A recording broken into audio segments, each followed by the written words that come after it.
Olá, queridos leitores. Sejam muito bem-vindos a mais uma jornada literária que nos transportará através do tempo e do espaço. Hoje convido vocês a embarcar comigo numa história que transcende épocas. Uma narrativa de 1881 que ecoa verdades eternas sobre amor, dignidade e a coragem de ser autêntico num mundo que nos força a usar máscaras. De onde vocês estão assistindo?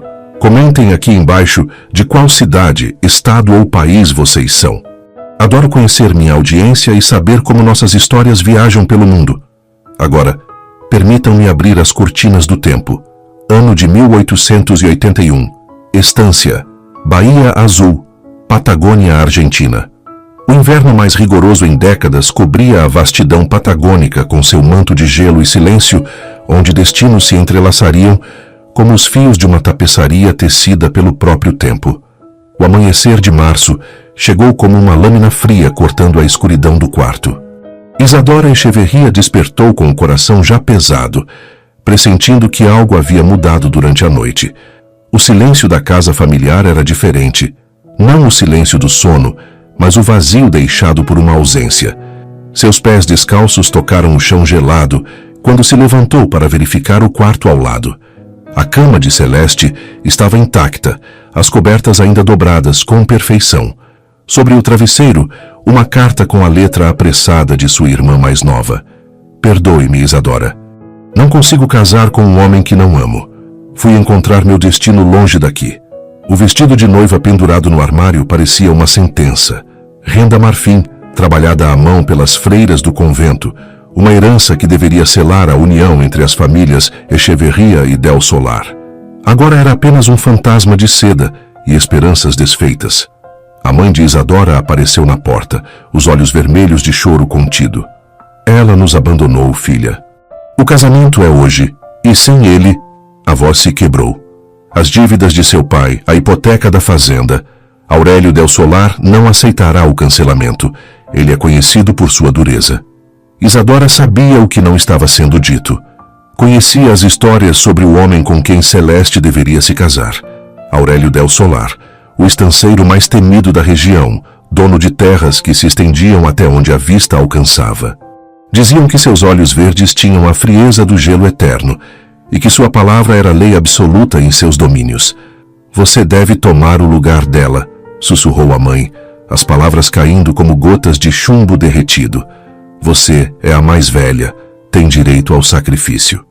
Isadora fitou o vestido que nunca imaginou vestir. Aos 26 anos, havia se resignado à condição de solteirona, encontrando propósito nos livros e no cuidado da casa. Era a filha esquecida, a que sempre ficava à sombra da beleza radiante de Celeste.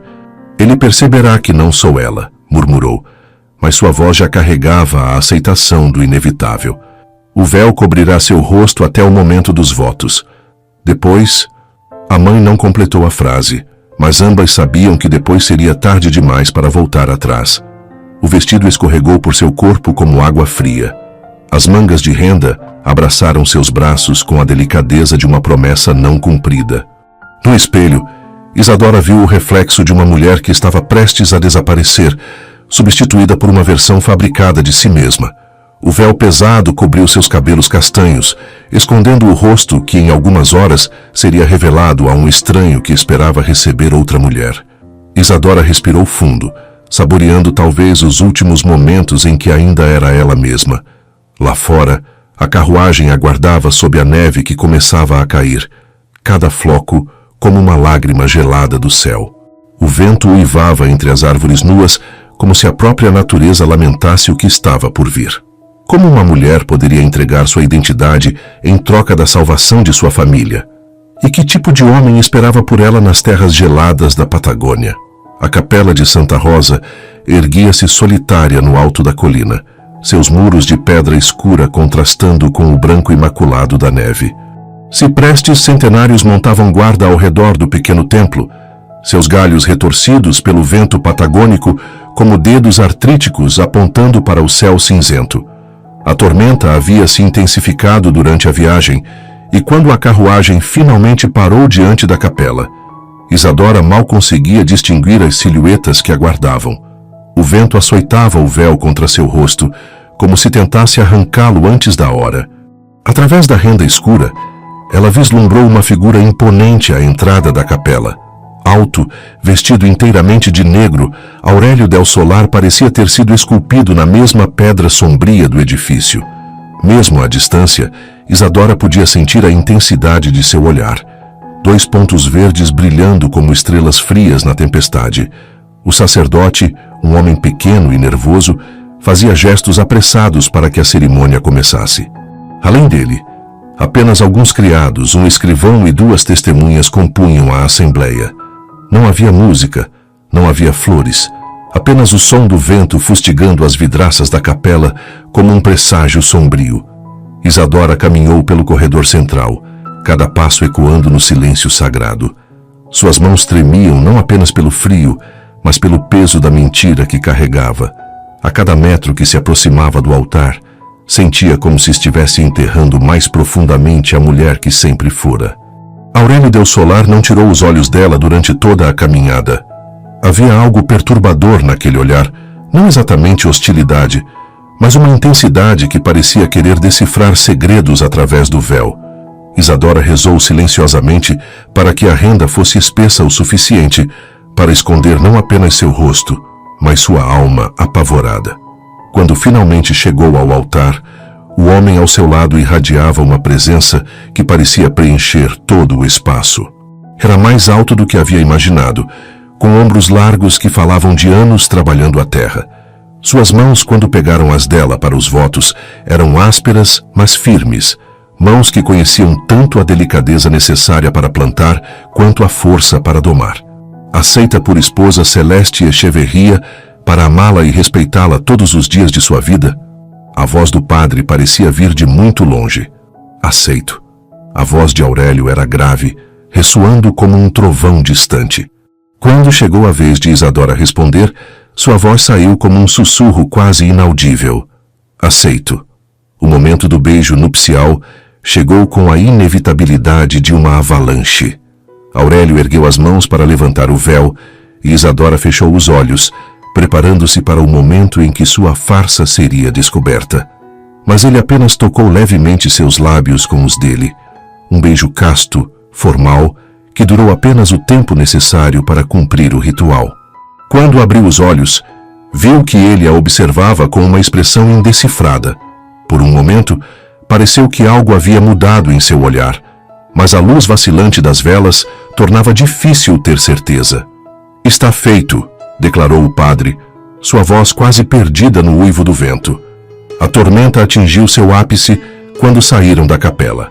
Aurélio cobriu Isadora com sua capa, um gesto que teria sido galante em outras circunstâncias, mas que agora parecia apenas prático.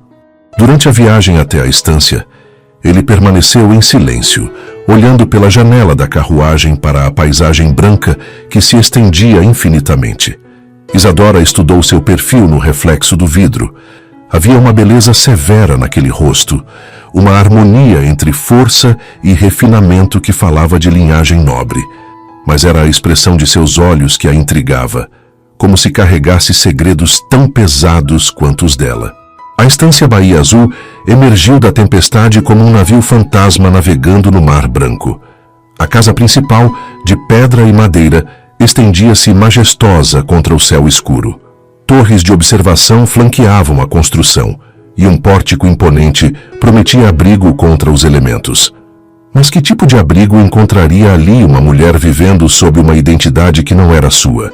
E quanto tempo levaria para que a verdade viesse à tona?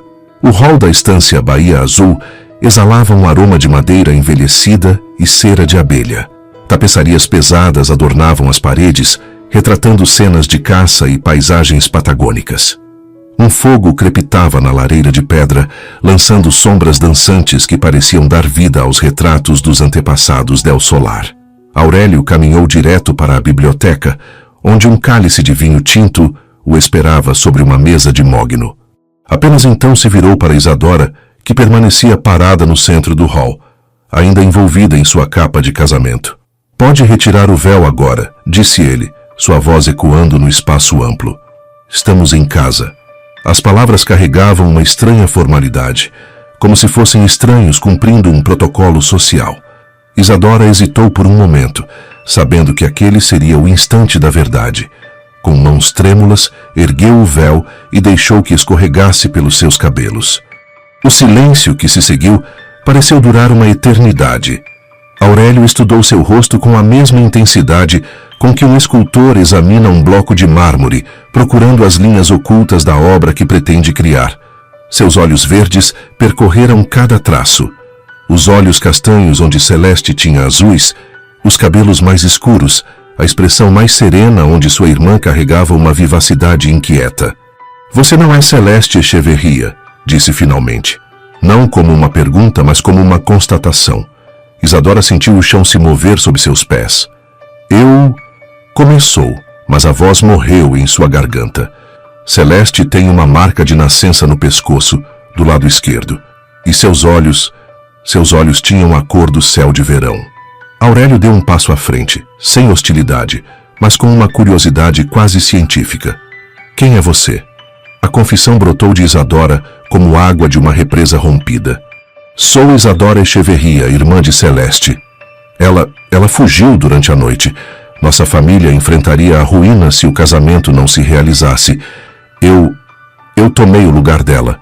Esperava gritos, recriminações, talvez até violência. Em vez disso, Aurélio caminhou até a janela e observou a neve que continuava caindo. Por que você fez isso? Porque era a coisa certa a fazer, respondeu Isadora, surpresa com a firmeza em sua própria voz. Minha família dependia deste casamento. Eu não podia deixá-los na miséria por causa da covardia de Celeste. Covardia? Aurélio se virou para encará-la. Talvez ela tenha sido a mais corajosa de vocês duas, fugindo em vez de enfrentar um casamento sem amor. As palavras atingiram Isadora como um golpe, mas ela manteve a compostura. Talvez, mas eu fiz a escolha que me pareceu mais honrada. Aurélio estudou-a por um longo momento antes de retornar à sua mesa e pegar o cálice de vinho. Honra, repetiu como se saboreasse a palavra. Uma qualidade rara nos dias de hoje. O que vai acontecer agora? Perguntou Isadora, preparando-se para qualquer destino. Agora, disse Aurélio, bebendo lentamente, estabeleceremos as regras de nossa situação. Você me ofereceu honestidade ao confessar quem realmente é. Em troca, eu lhe ofereço civilidade. Isadora não sabia se aquilo era uma sentença ou uma salvação. Dormiremos separados, continuou ele. Você receberá o quarto da Torre Sul. Terá liberdade para circular pela casa e propriedade, mas não tentará fugir. Em público manteremos as aparências de um casamento normal. E em privado? A pergunta escapou antes que ela pudesse contê-la. Aurélio a encarou com uma expressão indecifrável. Em privado seremos dois estranhos que compartilham um nome e um teto. Nada mais. A criada idosa que havia aparecido na soleira da porta, Remédios, segundo apresentou Aurélio, conduziu Isadora até seu quarto. A Torre Sul oferecia uma vista espetacular da planície nevada, mas havia uma frieza no ar que não vinha apenas do clima. Sozinha, finalmente, Isadora se aproximou da janela e observou a vastidão branca que se estendia além do horizonte. Havia trocado sua identidade por segurança, mas que tipo de vida seria esta, vivendo sob um nome que não lhe pertencia, casada com um homem que a tolerava apenas por cortesia? Lá embaixo, viu Aurélio caminhando pelo pátio, sua figura escura destacando-se contra a neve. Mesmo à distância, carregava uma solidão que ecoava a dela própria. Dois desconhecidos unidos por um engano e separados pela verdade. Seria possível que desta situação impossível nascesse algo além da mera conveniência? Os primeiros dias na estância passaram como páginas em branco de um livro que ainda não havia encontrado sua história. Isadora estabeleceu uma rotina silenciosa. Acordava com o primeiro raio de sol que conseguia atravessar as nuvens carregadas, vestia-se com os vestidos simples que Remedios havia providenciado e vagava pela casa como um fantasma, procurando seu lugar no mundo dos vivos. A Torre Sul tornara-se seu refúgio. Do alto da janela, podia observar o movimento da estância sem participar dele. Os peões cuidando do gado, Patrício, o capataz, dando ordens com gestos firmes, e Aurélio, caminhando pelos campos com a postura de quem nasceu para comandar terras e homens. Remédios, uma mulher de 60 anos com cabelos prateados presos em um coque apertado, tratava-a com uma cortesia respeitosa, mas distante. Durante as refeições, servia em silêncio, seus olhos escuros observando tudo, mas não revelando nada. Era como se toda a estância estivesse suspensa em uma pausa, esperando que algo indefinido acontecesse. Aurélio mantinha sua palavra sobre civilidade. Durante o jantar, que compartilhavam na sala de jantar principal, ele fazia perguntas educadas sobre seu dia, comentava o clima ou as questões da estância. Suas conversas eram corteses, mas vazias de intimidade, como dois viajantes dividindo uma mesa em uma estalagem.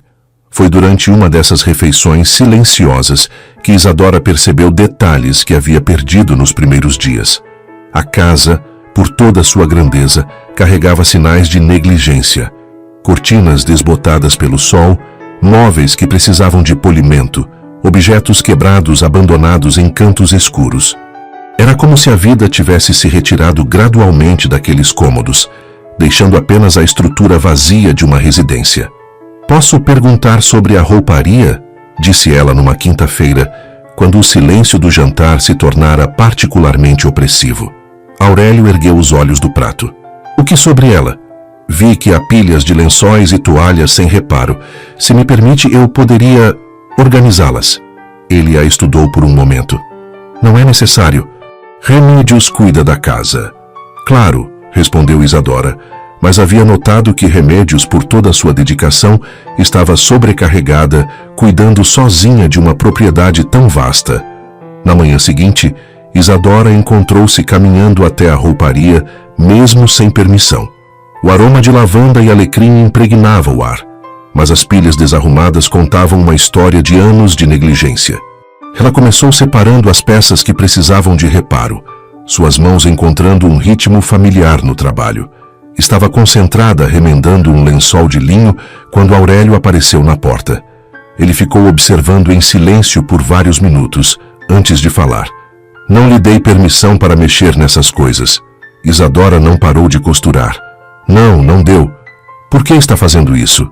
Ela finalmente ergueu os olhos para encará-lo. "Porque preciso fazer alguma coisa que importe, mesmo que seja pequena." Havia algo na simplicidade de sua resposta que pareceu desarmá-lo. Aurélio deu alguns passos para dentro do cômodo, observando as pilhas organizadas com uma eficiência que não via há anos. "Sua irmã nunca demonstrou interesse por trabalhos domésticos", comentou ele quase para si mesmo.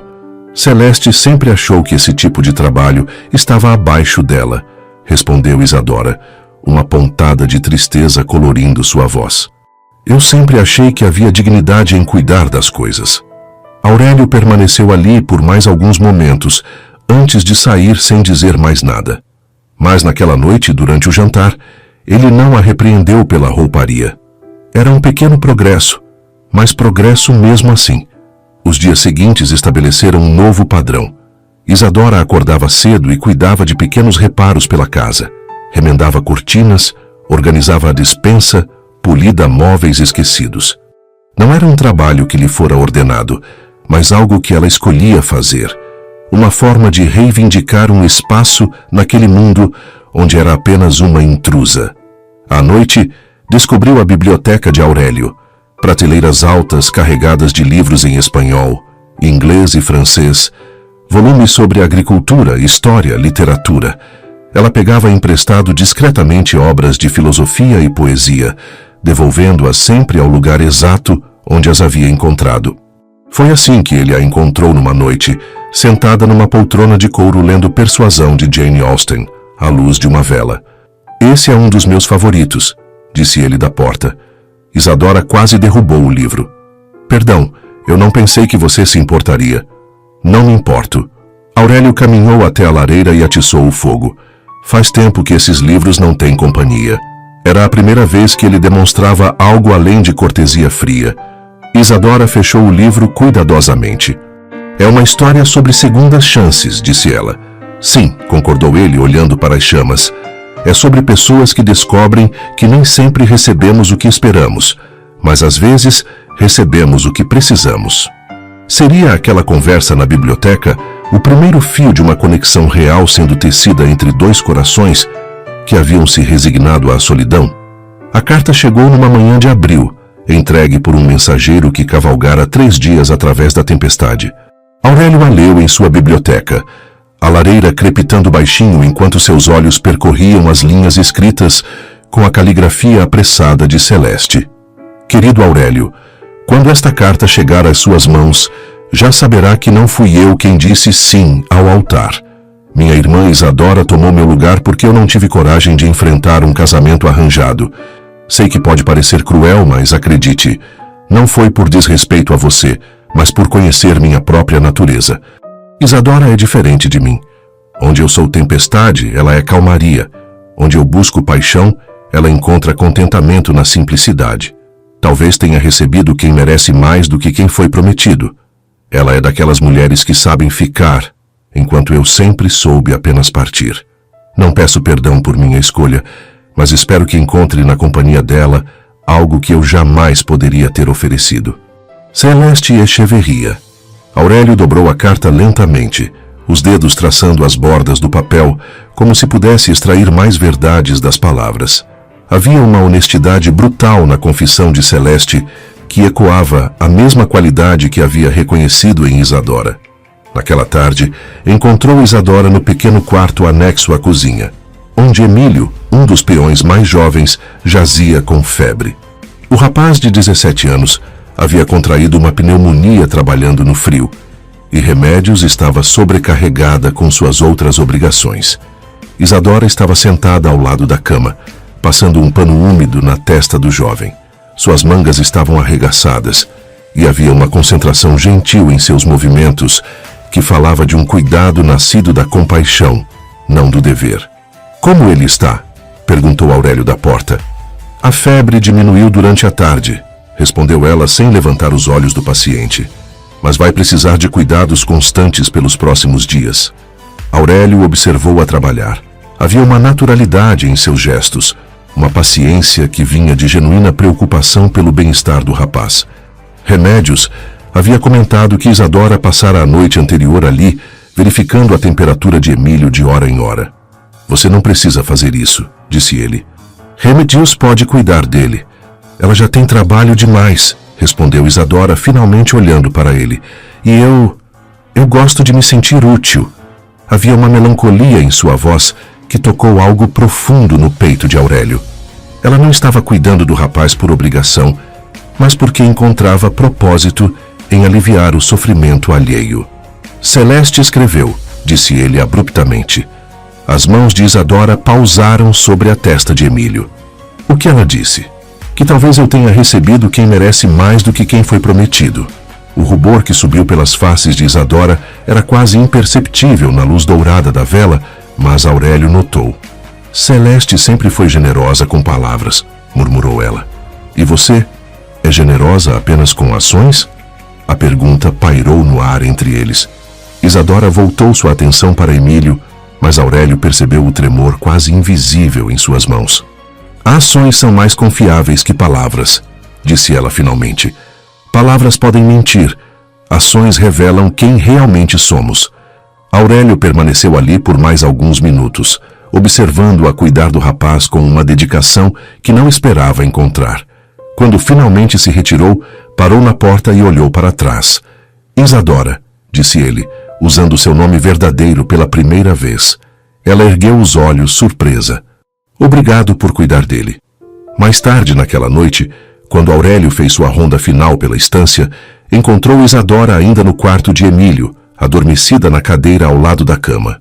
A posição desconfortável havia feito com que sua cabeça pendesse para o lado, e mechões de cabelo haviam escapado do penteado simples. Sem fazer ruído, ele foi buscar uma manta em seu próprio quarto. Voltou e a cobriu cuidadosamente, tomando cuidado para não acordá-la. Por um momento, ficou parado ali, observando a expressão serena de seu rosto no sono. Havia uma beleza quieta em Isadora que ele não havia notado antes. Não a beleza dramática de Celeste, mas algo mais sutil, como a diferença entre um pôr do sol espetacular e a luz dourada do amanhecer. Uma beleza que crescia com a observação, revelando camadas de profundidade para quem tinha paciência para procurar. Quando saiu do quarto, levou consigo a imagem dela dormindo ao lado do rapaz doente, e pela primeira vez desde o casamento, sentiu algo se mover em seu peito que não era apenas cortesia ou dever. Seria aquele pequeno gesto de cuidado, a primeira rachadura na parede de gelo que ambos haviam construído ao redor de seus corações. A primavera chegou timidamente à Patagônia, como uma criança receosa assomando à porta de um quarto desconhecido. A neve começou a recuar, revelando pedaços de terra escura e promessas de vida nova adormecida sob a crosta do inverno. Foi durante uma dessas manhãs de degelo que Isadora descobriu o jardim abandonado. Localizava-se na parte leste da estância, protegido por um muro baixo de pedra e uma portinhola de ferro enferrujado. Quando empurrou a porta, o rangido dos gonzos ecoou como um lamento pelos anos de negligência. O que um dia fora um jardim formal, agora era um cemitério de plantas. Rosais selvagens haviam crescido sem poda, seus galhos entrelaçados formando barreiras espinhosas. Ervas daninhas sufocavam os canteiros que antes seguiam padrões geométricos precisos. Uma fonte central, ornamentada com querubins de mármore, estava seca e cheia de folhas mortas. Mas por baixo do abandono, Isadora podia ver os ossos de algo que fora belo. A estrutura do jardim ainda estava lá. Os caminhos de pedra, o desenho dos canteiros, a disposição pensada para capturar o melhor da luz solar. Era como encontrar um palimpsesto, onde a beleza anterior ainda podia ser lida através das camadas do descuido. Durante os dias seguintes, ela começou a trabalhar no jardim sem pedir permissão. Trouxe ferramentas emprestadas do galpão, uma enxada pequena, tesouras de poda, um ancinho. Trabalhar na terra lhe trazia uma paz que não encontrara desde que chegara à estância. Ajoelhada entre os canteiros, removendo ervas daninhas com as mãos nuas, sentia-se conectada a algo maior que sua própria solidão. Cada raiz arrancada, cada galho podado, cada pedra recolocada no lugar era um ato de fé na possibilidade de renovação. Foi assim que Aurélio a encontrou numa tarde de maio, de joelhos no chão enlameado, as mãos sujas de terra, removendo uma touceira de urtiga que havia crescido ao redor de uma roseira antiga. Ela estava tão concentrada no trabalho que não o ouviu se aproximar. "Esse jardim não é usado há anos", disse ele, fazendo-a sobressaltar. Isadora se virou, ainda ajoelhada, uma mancha de terra no rosto onde havia passado a mão. "Eu sei. Por isso achei que talvez pudesse..." Sua voz foi diminuindo, consciente de que mais uma vez havia assumido uma tarefa sem permissão. "Era o jardim da minha mãe", continuou Aurélio, caminhando para mais perto. "Ela morreu quando eu tinha 15 anos. Meu pai nunca conseguiu suportar olhar para ele depois disso." Havia uma dor antiga em sua voz, uma ferida que o tempo havia cicatrizado, mas não curado completamente. Isadora se levantou lentamente, limpando as mãos no avental. "Sinto muito. Eu não sabia. Se preferir que eu pare..." "Não", disse ele rapidamente, surpreendendo os dois. "Não pare. É bom ver vida retornando a este lugar." Eles ficaram em silêncio por alguns momentos, observando o trabalho que ela havia começado. Apenas uma pequena seção havia sido limpa, mas a diferença era notável. Os contornos originais dos canteiros começavam a emergir como um desenho sendo revelado. "Ela plantou rosas?", perguntou Isadora suavemente. "Rosas brancas. Dizia que era um símbolo de novos começos." Aurélio caminhou até a roseira que ela estava liberando. Esta aqui foi a primeira que ela plantou. Sempre florescia apenas uma vez por ano, no início do verão. Isadora aproximou-se da planta. Mesmo selvagem e descuidada, podia ver que havia vida vigorosa correndo por seus galhos. "Ela ainda pode florescer", disse ela. "Só precisa de cuidado. Como você sabe, minha avó tinha um jardim. Ela me ensinou que as plantas são como as pessoas. Mesmo quando parecem perdidas, sempre há esperança de renovação se alguém estiver disposto a cuidar." Aurélio observou o perfil dela enquanto falava, notando a paixão contida em sua voz. Havia uma beleza particular na maneira como tocava os galhos da roseira, como se pudesse sentir a vida pulsando através da madeira. Você está sangrando, disse ele de repente. Isadora olhou para baixo e viu que um espinho havia cortado sua palma esquerda. O sangue escorria entre seus dedos, manchando a terra escura. Sem hesitar, Aurélio pegou seu lenço e segurou sua mão para estancar o sangue. O toque foi surpreendentemente gentil para mãos tão grandes e ásperas. Isadora sentiu o calor de seus dedos contra sua pele e algo se agitou em seu peito. É apenas um arranhão, murmurou ela, mas não retirou a mão.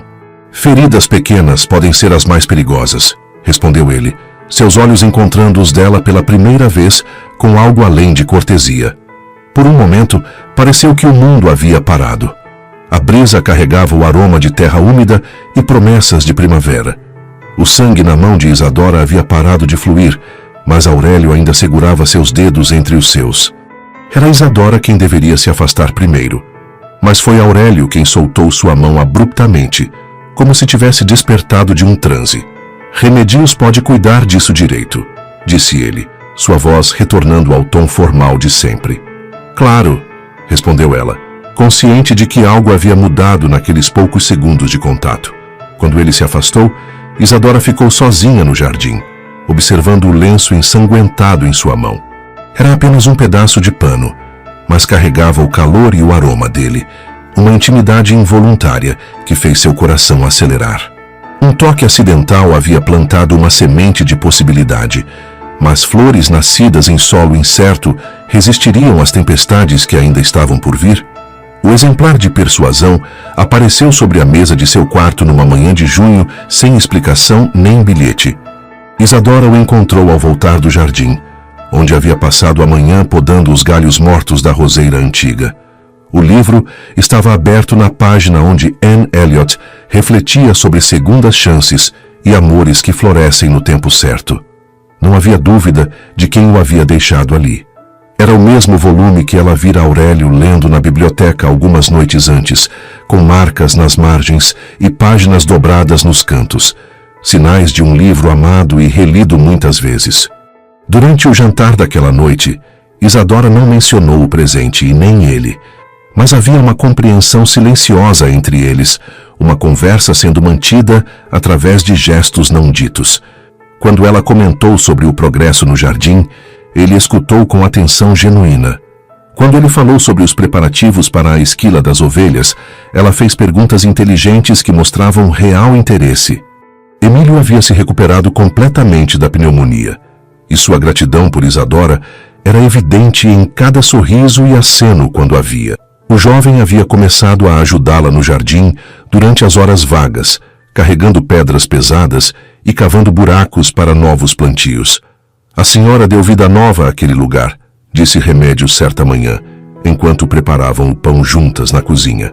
Era a primeira vez que a criada fazia um comentário pessoal sobre qualquer coisa, e Isadora sentiu-se tocada pela aprovação. Ainda há muito trabalho a fazer, respondeu ela, amassando a massa com movimentos rítmicos. Dona Aurélio tem visitado o jardim todos os dias, observou Remédios casualmente. Não pisava lá há mais de 10 anos.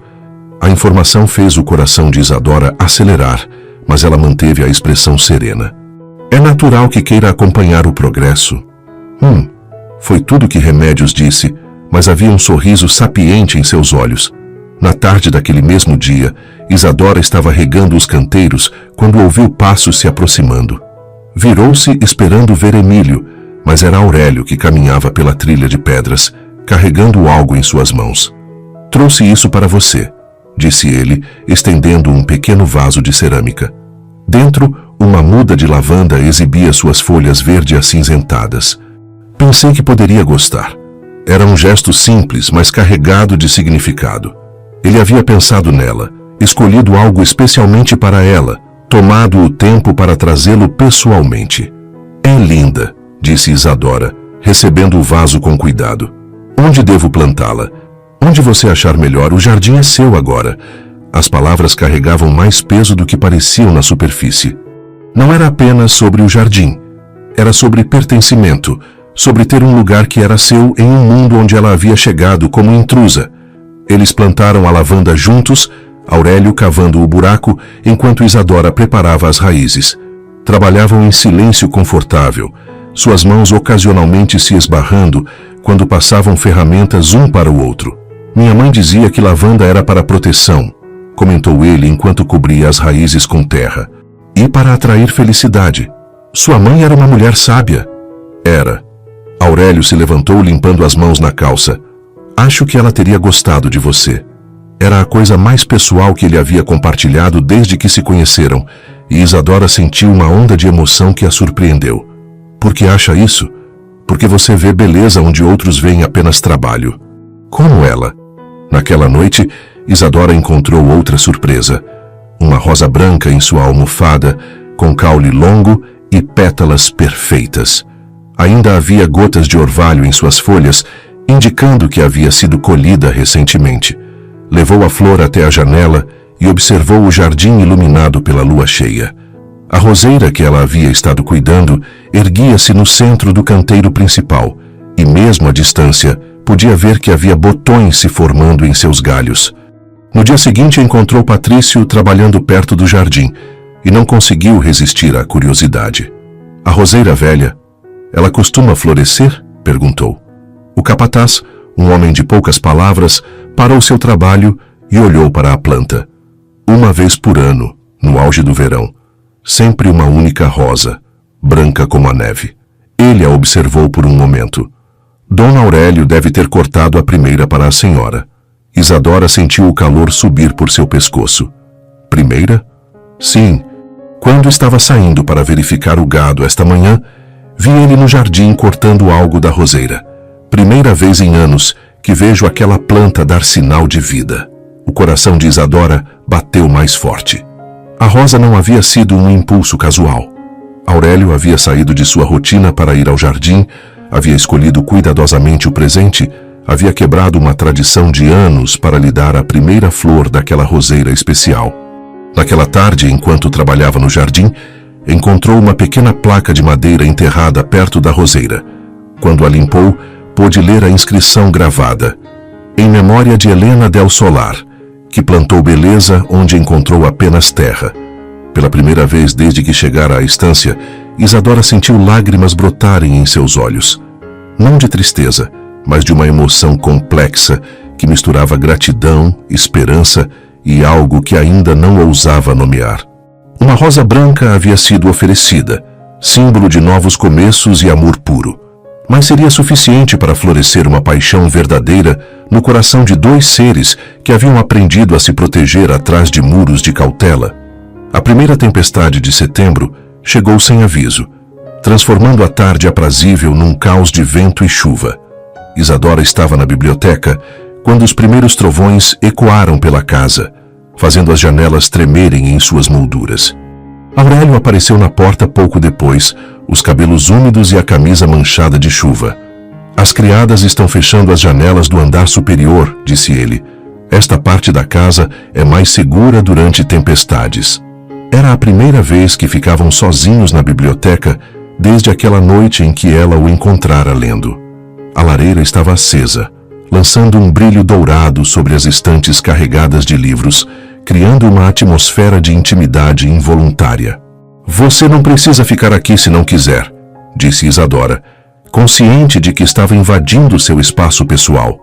Esta é sua casa também, respondeu ele, caminhando até a lareira para atiçar o fogo. Mesmo que tenha chegado por caminhos não convencionais.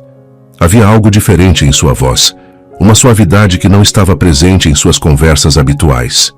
Talvez fosse o efeito da tempestade, isolando-os do resto do mundo, ou talvez fossem os meses de convivência respeitosa, finalmente criando espaço para algo mais profundo. Você se arrepende? Perguntou ele abruptamente, sem olhar para ela. De ter tomado o lugar de Celeste? A pergunta a pegou desprevenida. Isadora fechou o livro que estava lendo e considerou a resposta com cuidado. Não me arrependo de ter protegido minha família, disse finalmente. Mas às vezes me pergunto, quem eu seria se tivesse tido escolha? E quem você acha que seria? Era uma pergunta que a assombrava nas noites insones. Talvez alguém invisível para sempre, Uma solteirona cuidando dos pais até ficarem velhos, lendo livros emprestados e encontrando propósito em pequenas coisas. Você se vê como invisível? A vulnerabilidade em sua voz a fez olhar para ele diretamente. Sempre fui. Celeste era a bela, a desejada. Eu era apenas a que ficava. Aurélio se virou para encará-la, o fogo da lareira iluminando seu perfil. Talvez você tenha confundido invisibilidade com discrição. São coisas muito diferentes. Qual é a diferença? Pessoas invisíveis não deixam marcas. Você transforma tudo que toca. O jardim, a casa, as pessoas ao seu redor. Isso não é invisibilidade. O elogio a atingiu como uma onda quente, desfazendo defesas que nem sabia que havia erguido. Você realmente acredita nisso? Acredito que você me fez questionar muitas coisas que pensava saber sobre mim mesmo. Era a confissão mais íntima que ele havia feito, e Isadora sentiu o ar entre eles se carregar de possibilidades. A tempestade lá fora parecia amplificar a quietude da biblioteca, criando um mundo privado onde apenas eles existiam. Como o quê? Perguntou ela suavemente. Aurélio caminhou até a janela, observando a chuva açoitar o vidro. Acreditava que casamento era apenas um contrato prático, que companheirismo era suficiente para uma vida inteira, que amor era um luxo que homens como eu não podiam se permitir. E agora? Agora percebo que talvez eu tenha estado com medo da coisa errada. Do que você tinha medo? Ele se virou para ela e pela primeira vez desde que se conheceram, ela viu completa honestidade em seus olhos verdes. Tinha medo de me tornar vulnerável, de deixar alguém se aproximar o suficiente para me ferir. E do que tem medo agora?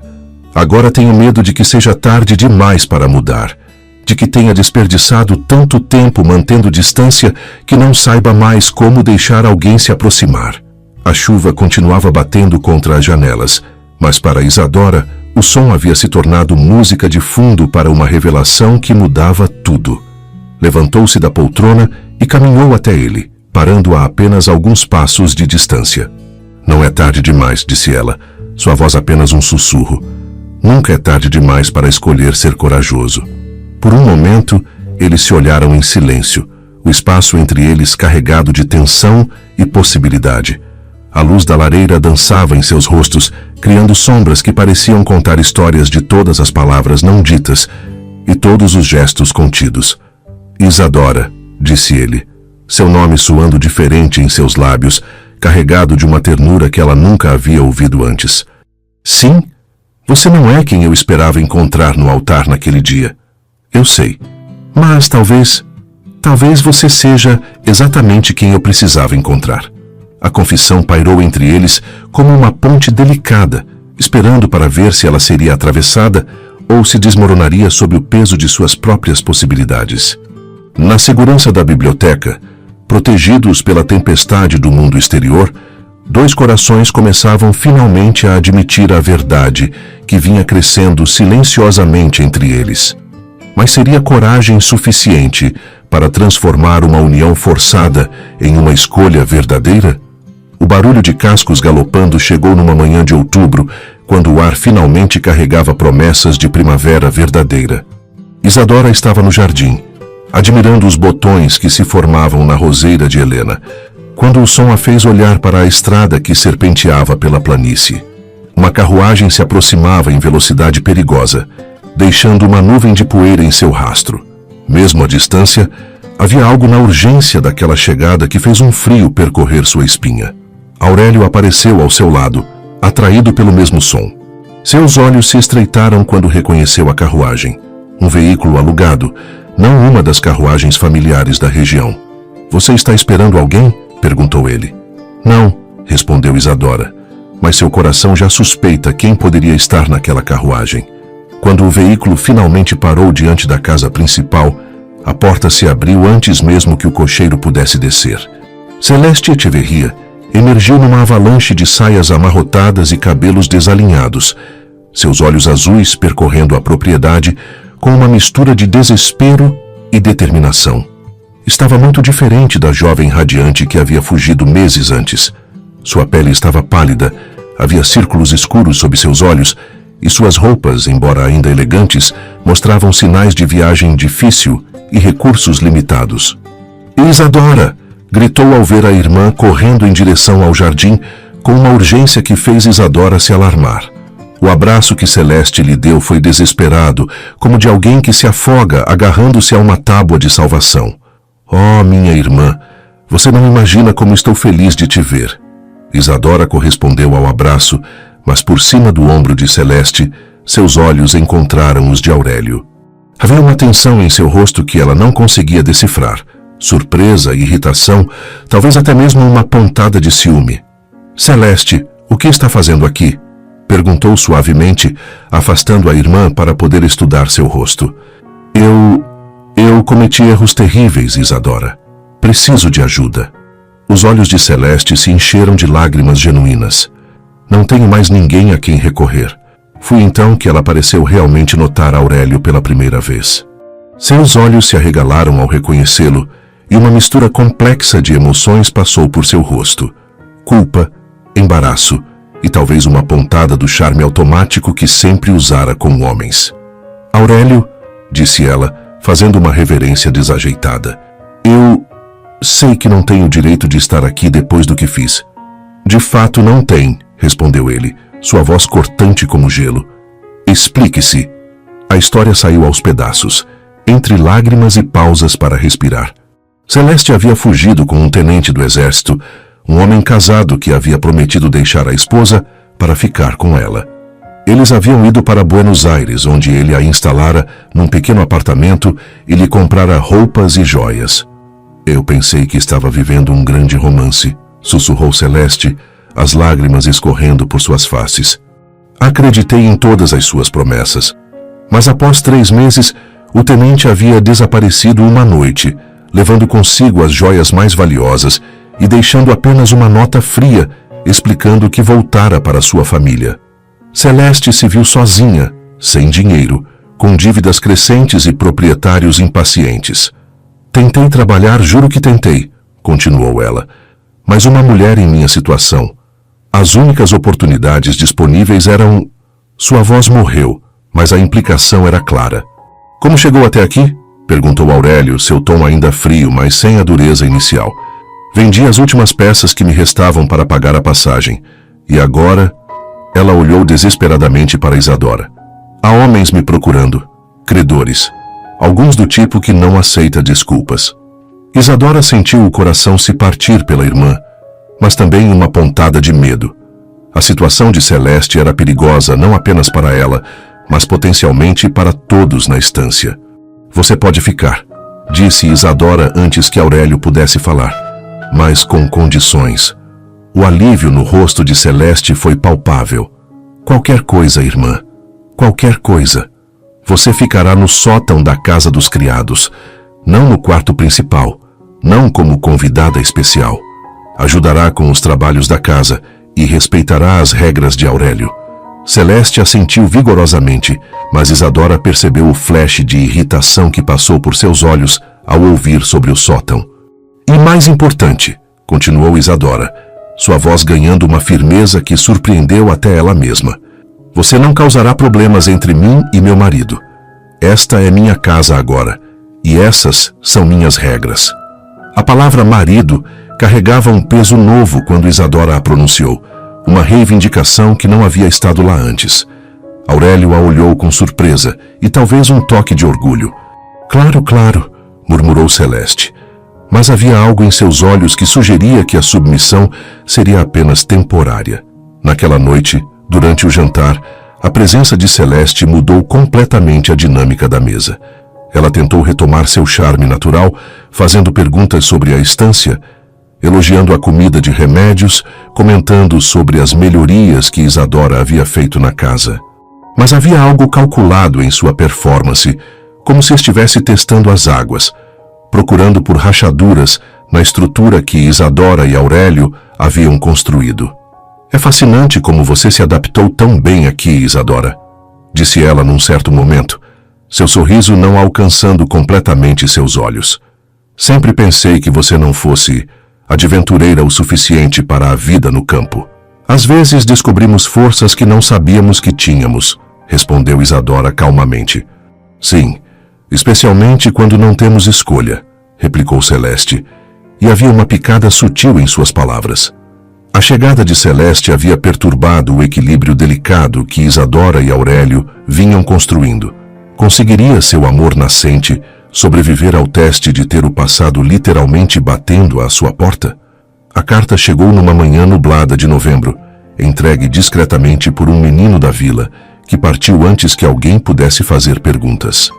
O envelope não tinha remetente, apenas o nome de Aurélio, escrito numa caligrafia que tentava disfarçar sua origem. Aurélio leu a carta na privacidade de sua biblioteca e Isadora soube imediatamente que algo estava errado pela expressão que encontrou em seu rosto quando desceu para o café da manhã. Precisamos conversar, disse ele, sua voz carregada de uma tensão que ela não ouvia há meses. Na biblioteca, ele lhe entregou a carta sem preâmbulos. Caro senhor Del Solar, é meu dever informá-lo de que sua esposa não é quem alega ser. A mulher que vive em sua casa como Celeste Echeverria é, na verdade, sua irmã Isadora. A verdadeira Celeste fugiu na véspera do casamento e abandonou a todos. Você foi enganado por uma família de mentirosos que pensaram que podiam fazer-lhe de tolo. Um amigo preocupado com sua honra. As mãos de Isadora tremeram quando devolveu o papel. Quem escreveria algo assim? Alguém que conhece a verdade e quer usá-la como arma, respondeu Aurélio, caminhando até a janela. A pergunta é, quem mais sabe além de nós? Celeste, começou Isadora, mas parou. Apesar de todas as suas falhas, era difícil acreditar que sua irmã fosse capaz de tal traição. Ou alguém que ela contou.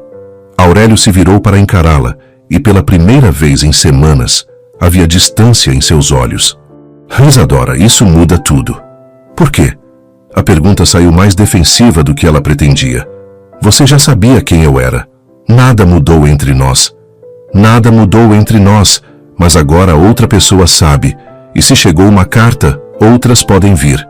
Para autoridades, para vizinhos, para qualquer pessoa que queira usar essa informação contra mim. A implicação de suas palavras a atingiu como um golpe. Você está dizendo que eu me tornei um risco para você. Estou dizendo que nossa situação acabou de ficar muito mais complicada. Antes que Isadora pudesse responder, Patrício apareceu na porta com uma expressão grave.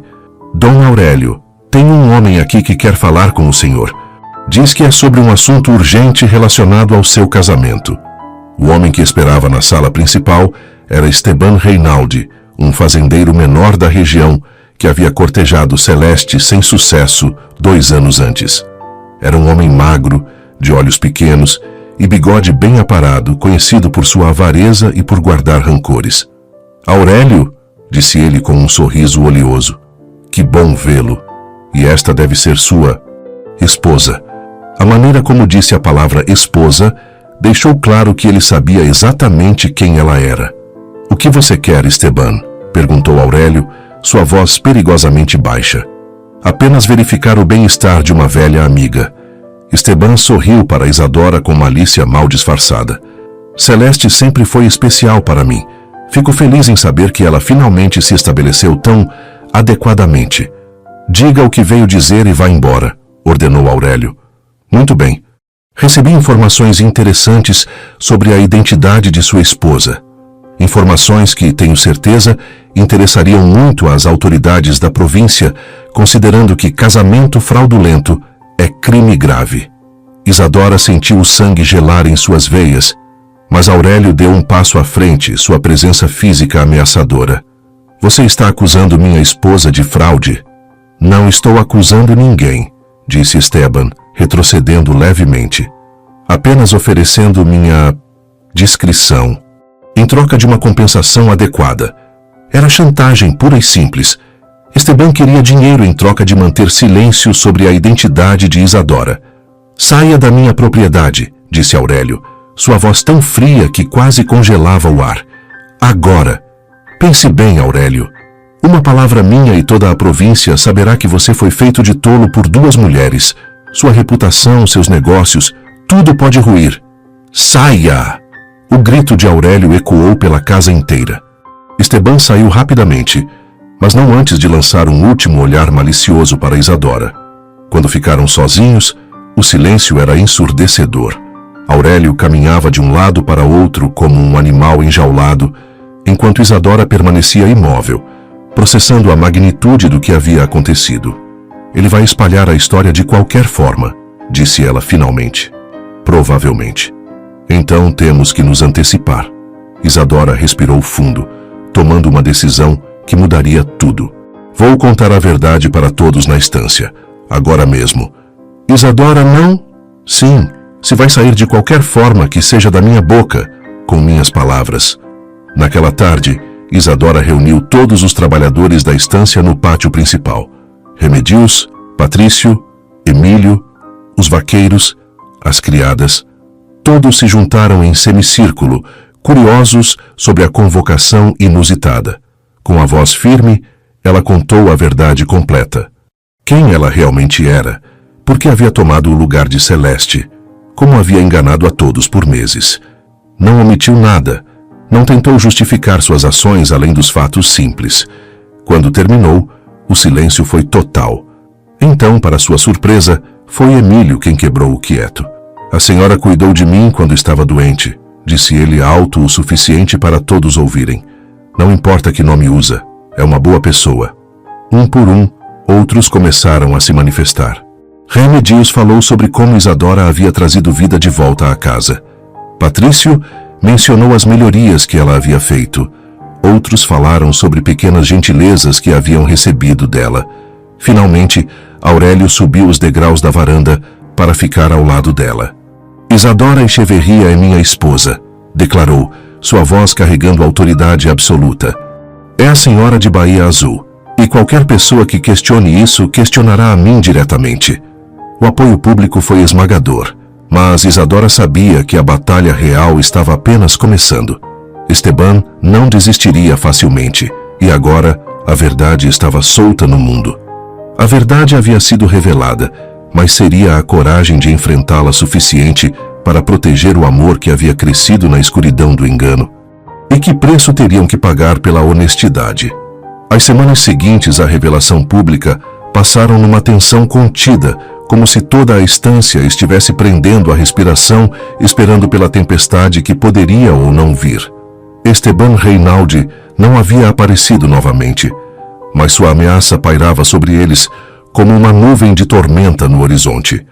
Paradoxalmente, foi durante este período de incerteza que Isadora e Aurélio se aproximaram mais do que nunca. A honestidade forçada havia derrubado as últimas barreiras entre eles, e pela primeira vez desde o casamento, podiam simplesmente ser eles mesmos. As noites na biblioteca se tornaram um ritual sagrado. Depois do jantar, encontravam-se ali naturalmente, ela com um livro, ele com correspondências ou simplesmente observando o fogo. Conversavam sobre tudo. Os livros que liam, as memórias da infância, os sonhos que haviam alimentado quando acreditavam que a vida seguiria caminhos diferentes. Foi numa dessas noites, quando dezembro trazia a promessa do verão, que Aurélio fez a pergunta que mudaria tudo. Se você pudesse escolher novamente, disse ele fechando o livro de contabilidade que estava revisando, se pudesse voltar àquela manhã e tomar uma decisão diferente, o que faria? Isadora marcou a página do volume de poesias que estava lendo e o fechou cuidadosamente. Era uma pergunta que havia se feito muitas vezes durante os meses solitários, mas nunca havia encontrado uma resposta que a satisfizesse completamente. No começo, eu teria fugido como Celeste, disse ela honestamente. Teria encontrado outra solução, qualquer outra solução. E agora? Ela se levantou da poltrona e caminhou até a janela, observando o jardim banhado pelo luar. A roseira de Helena estava exuberante, coberta de botões que em breve se abririam na glória do verão. Agora percebo que talvez eu não tenha vindo aqui por acidente, disse ela suavemente. Talvez tenha vindo porque era onde eu precisava estar.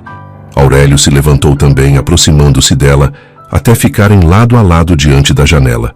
E eu percebi algo também. O quê? Que passei a vida inteira esperando por algo que não sabia definir. E quando você chegou, não Celeste, mas você, soube imediatamente que era isso que estava faltando. Isadora se virou para encará-lo, o coração acelerando com a intensidade em seus olhos verdes. Aurélio, deixe-me terminar, disse ele, pegando suas mãos entre as suas. Você não foi quem eu esperava encontrar no altar naquele dia, mas foi exatamente quem eu sempre deveria ter encontrado. As palavras pairaram entre eles, carregadas de toda a verdade que haviam dançado ao redor por meses. Estou dizendo que te amo, Isadora, continuou ele, sua voz rouca de emoção. Não por dever, não por conveniência, mas porque você trouxe luz para cantos da minha alma que eu nem sabia que existiam.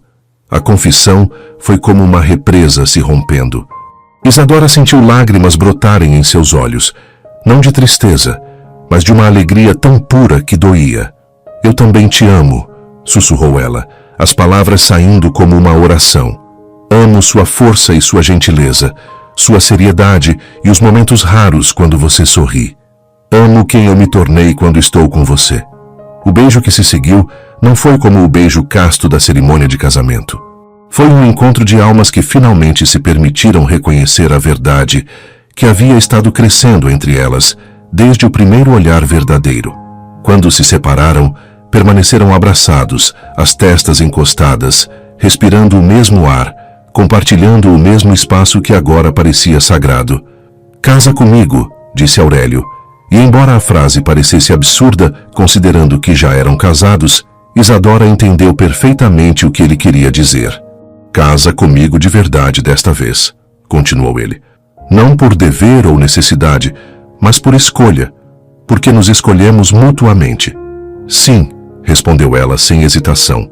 Sim para tudo. Para a escolha, para o amor, para qualquer futuro que construirmos juntos. No dia seguinte, fizeram uma cerimônia privada no jardim, não uma cerimônia oficial.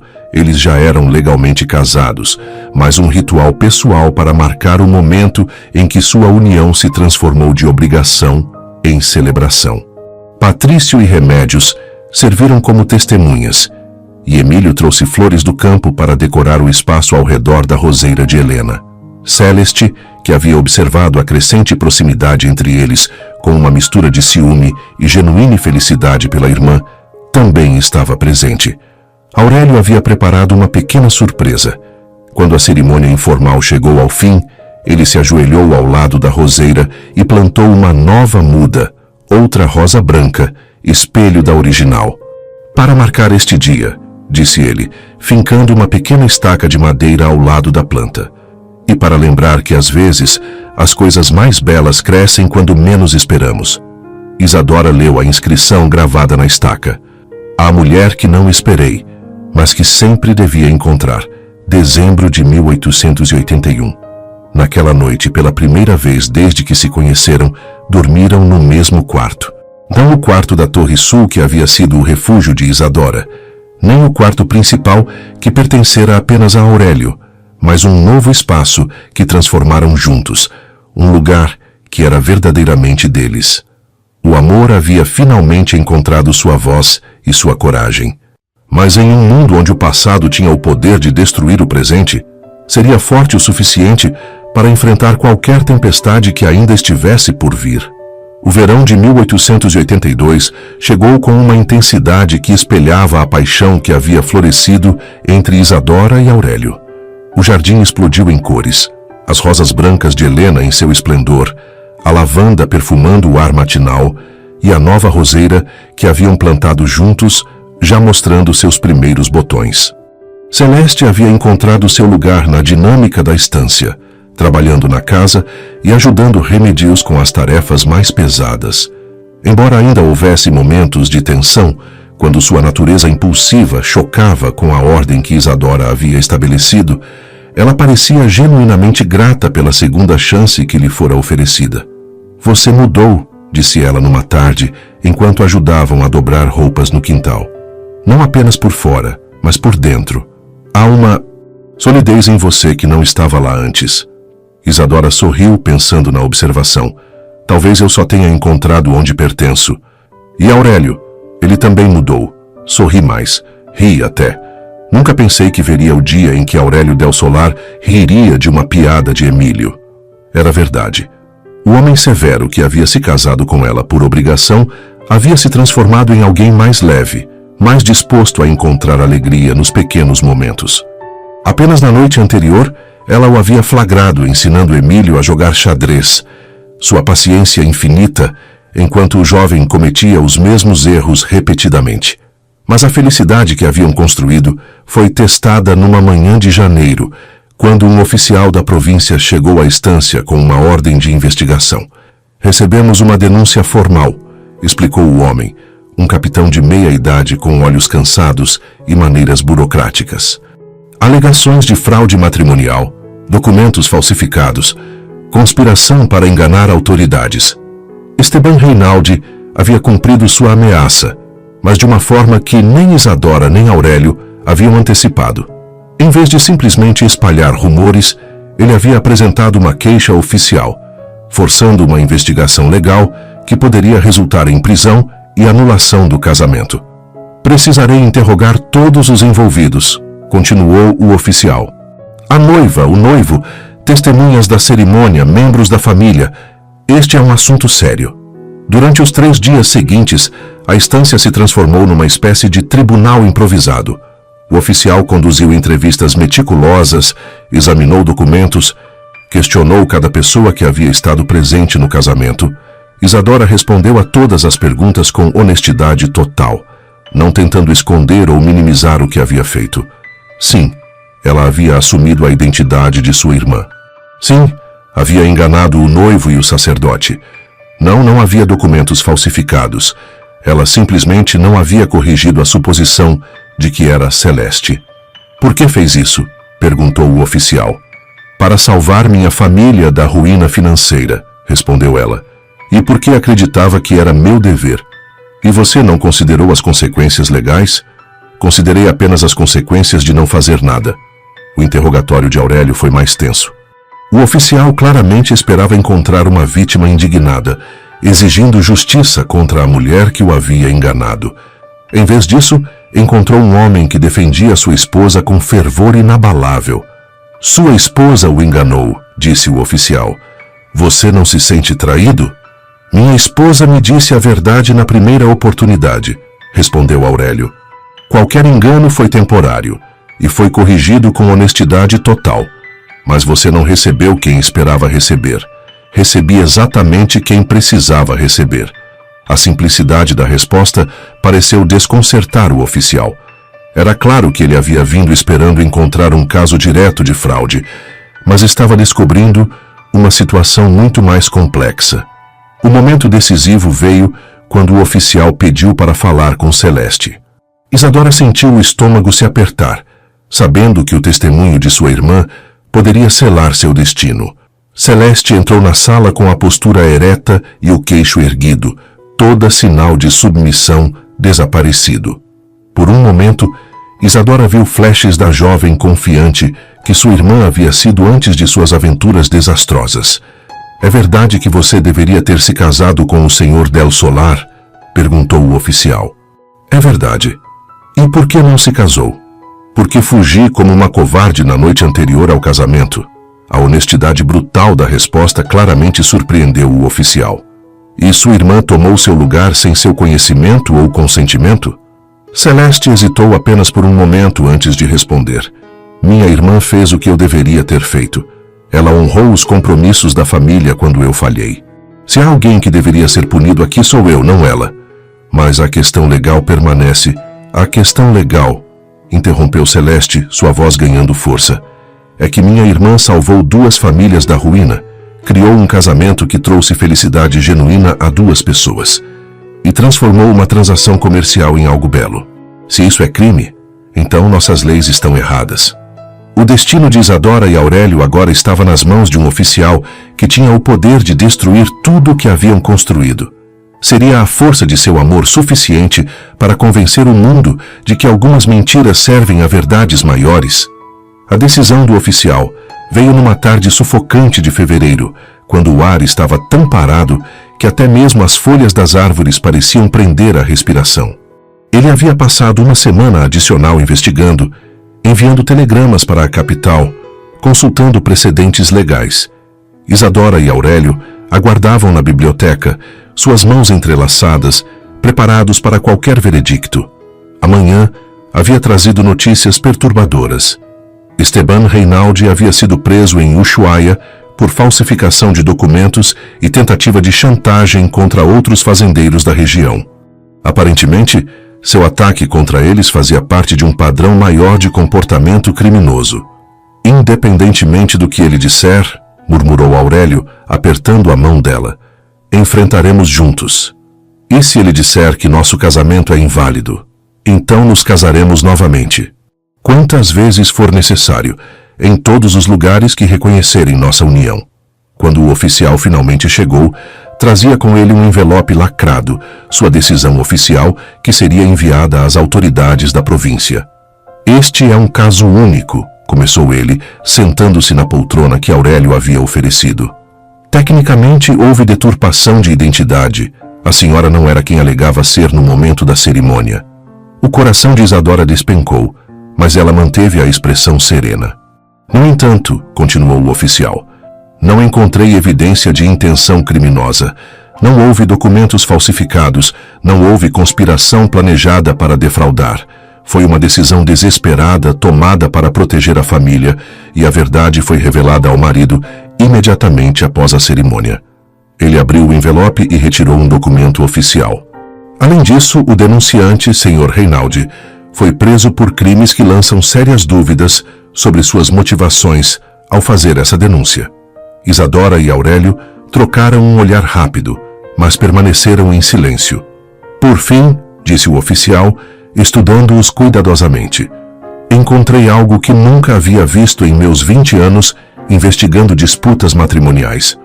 Um casal genuinamente feliz e devotado um ao outro.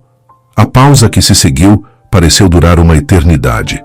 Minha recomendação oficial às autoridades provinciais é que este casamento seja reconhecido como válido e legal. A noiva revelou sua verdadeira identidade ao marido, que a aceitou completamente.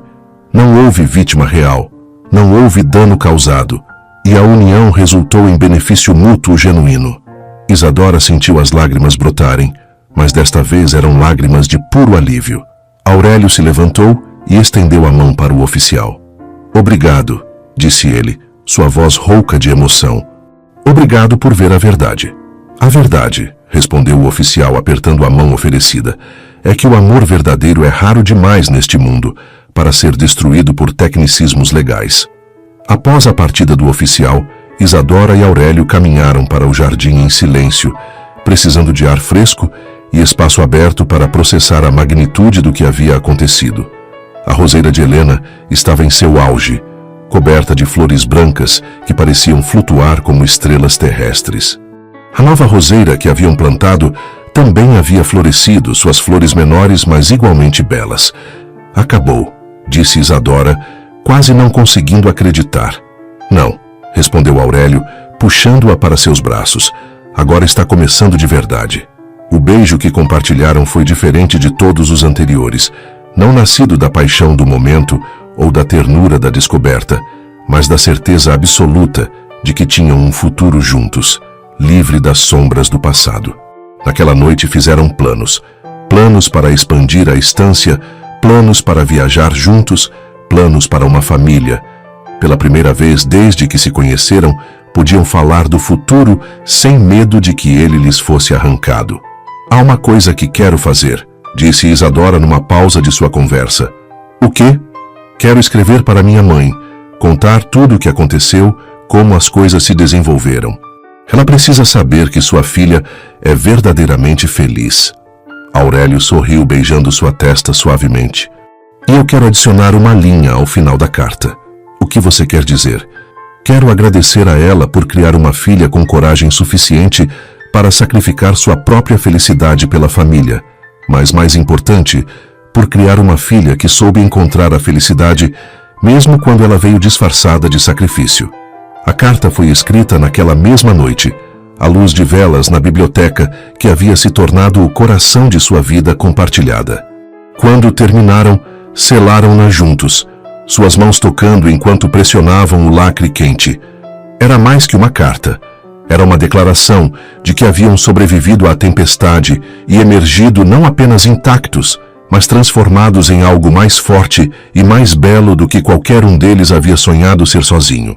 A batalha pela legitimidade de seu amor havia sido vencida, mas a verdadeira vitória estava na certeza de que haviam encontrado algo que nenhuma lei ou convenção social poderia tocar. Um amor nascido da escolha, temperado pela adversidade e fortalecido pela verdade. Estância, Bahia Azul, dezembro de 1889. O sol da manhã dourava os campos que se estendiam infinitamente além das janelas da casa principal, agora expandida e renovada ao longo dos anos. Isadora acordou como sempre fazia, com o som suave de risadas infantis vindas do jardim. Aos 34 anos, havia uma serenidade em seu rosto que falava de uma mulher que havia encontrado seu lugar no mundo. Seus cabelos, agora com alguns fios prateados nas têmporas, estavam soltos sobre os ombros, e quando se levantou para olhar pela janela, sorriu ao ver a cena que a aguardava. Esperança, de 8 anos, corria entre as roseiras com Constanza, de 6, perseguindo uma borboleta que dançava entre as flores. As duas meninas haviam herdado a intensidade dos olhos verdes do pai, mas o temperamento observador e gentil da mãe. Elas acordaram cedo hoje, disse Aurélio, aproximando-se por trás e envolvendo-a com os braços. Aos 40 anos, havia uma distinguida elegância em suas têmporas grisalhas, e o sorriso que raramente aparecera nos primeiros anos de casamento agora vinha facilmente. É véspera de Natal, respondeu Isadora, apoiando-se contra seu peito. E sabem que você prometeu contar a história do jardim depois do jantar. Era uma tradição que haviam estabelecido. Toda véspera de Natal, Aurélio contava às filhas a história de como sua mãe havia restaurado o jardim abandonado, transformando-o no paraíso que agora era seu playground favorito. A estância prosperara magnificamente sob a administração conjunta de Isadora e Aurélio. Ela havia estabelecido uma escola pequena para os filhos dos trabalhadores, ensinando-os a ler e escrever nas manhãs de inverno. Também havia criado uma biblioteca comunitária, onde os trabalhadores podiam emprestar livros e onde ela realizava leituras semanais para quem quisesse participar. Aurélio, por sua vez, havia modernizado as operações da fazenda, introduzindo novas técnicas de criação de gado e diversificando as culturas. A estância era agora uma das mais prósperas da região, conhecida tanto por sua eficiência quanto por tratamento justo aos trabalhadores. "Mamãe!" gritou Esperança do jardim, acenando energicamente. "A roseira da vovó Helena tem 5 flores este ano." Era verdade. A roseira original, que por décadas havia produzido apenas uma flor por ano, havia começado a florescer abundantemente depois que Isadora começou a cuidar dela. Aurélio dizia que era porque a planta finalmente havia encontrado alguém que entendia sua linguagem. "Vamos tomar café da manhã", chamou Isadora, e as meninas correram para casa, suas faces rosadas pelo ar matinal. Durante o café, Constanza fez a pergunta que fazia todo ano. "Papai, me conta de novo como você e mamãe se conheceram?" Era uma história que haviam decidido contar honestamente, adaptada para a idade das crianças. Falaram sobre como às vezes as pessoas chegam às nossas vidas de maneiras inesperadas, como o amor verdadeiro pode crescer mesmo quando começamos como estranhos, e como a coragem de dizer a verdade sempre vale a pena. "E a tia Celeste?" perguntou Esperança. "Ela vai voltar algum dia?" Celeste havia partido definitivamente 2 anos após a investigação, deixando apenas uma carta explicando que havia decidido começar uma nova vida na Europa. Ocasionalmente chegavam cartões postais de Paris ou Roma, sempre assinados simplesmente com C, mas sem endereço de retorno. "Talvez um dia", respondeu Isadora diplomaticamente, "mas às vezes as pessoas precisam encontrar sua própria história em lugares distantes." Após o café da manhã, a família tomou carruagem para a vila, onde participariam da missa de Natal. Era uma tradição que haviam mantido, e Isadora apreciava especialmente a caminhada pela pequena capela onde havia se casado 8 anos antes. O padre era o mesmo, agora mais velho e ainda mais nervoso, mas sempre os cumprimentava com especial carinho. "Ah, a família Del Solar", dizia ele todo ano, "um dos casamentos mais abençoados que já celebrei." Durante a missa, Isadora segurou a mão de Aurélio, observando suas filhas cantando os hinos natalinos com vozes doces e claras. Havia uma completude em sua vida que às vezes a surpreendia com sua intensidade. À tarde, enquanto as meninas cochilavam e Aurélio revisava contas na biblioteca, Isadora caminhou sozinha pelo jardim. Era seu momento de reflexão anual, quando caminhava pelas trilhas que havia criado e lembrava da mulher que fora quando chegara ali pela primeira vez. A fonte no centro havia sido restaurada e agora cantava suavemente, cercada por canteiros perfeitamente cuidados. Havia novas adições ao longo dos anos. Uma pequena estufa onde cultivava mudas raras, um bosque de lavanda que perfumava todo o vale quando florescia e um canto especial onde havia plantado flores selvagens da região. Mas foram as duas roseiras, a original de Helena e a que ela e Aurélio haviam plantado juntos, que sempre capturavam sua atenção. Elas cresciam lado a lado agora, suas raízes provavelmente entrelaçadas no subsolo, suas copas formando uma única massa de folhagem e flores. Junto a elas, duas estacas de madeira carregavam suas inscrições. A original, em memória de Helena del Solar, que plantou beleza onde encontrou apenas terra, e a nova, a mulher que não esperei, mas que sempre devia encontrar, dezembro de 1881. Naquela noite, após o jantar e a história prometida, após as meninas terem sido colocadas na cama com beijos e promessas de presentes no dia seguinte, Isadora e Aurélio se retiraram para seu quarto. Era véspera de Natal, mas também era o aniversário de 8 anos da noite em que haviam se declarado amor pela primeira vez. Como sempre fazia nesta data, Aurélio havia deixado uma rosa branca na almofada de Isadora, uma tradição que mantinha religiosamente desde aquela primeira flor que havia cortado da roseira de sua mãe. 8 anos, murmurou ela, segurando a flor contra o peito. 8 anos desde que descobrimos que às vezes recebemos exatamente o que precisamos, mesmo quando não é o que esperávamos, respondeu ele, puxando-a para seus braços.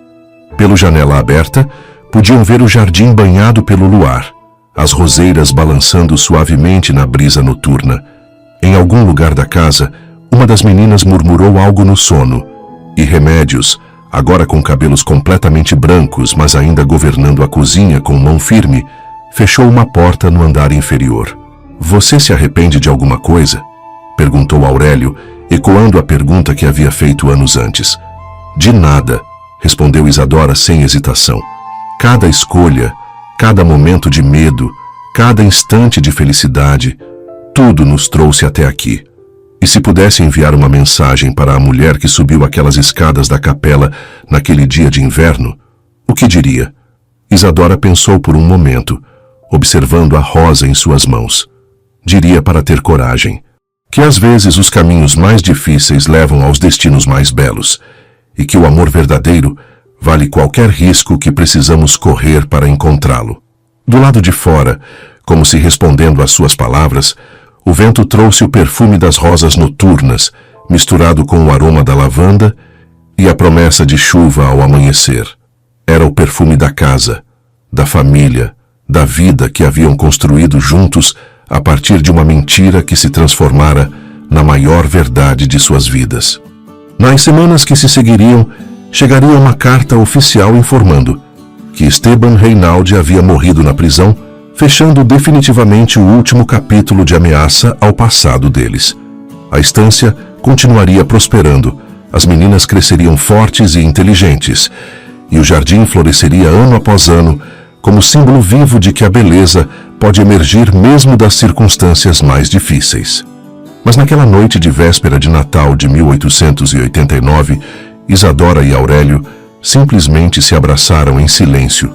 Dois corações que haviam encontrado sua melodia perfeita no ritmo compartilhado de suas respirações e no conhecimento absoluto de que, contra todas as probabilidades, haviam encontrado um no outro não apenas um companheiro, mas o lar de suas almas. A última coisa que Isadora viu antes de adormecer foi a rosa branca em sua mesa de cabeceira, suas pétalas abertas como uma estrela na escuridão, prometendo que o amor, uma vez plantado em solo fértil, floresce eternamente.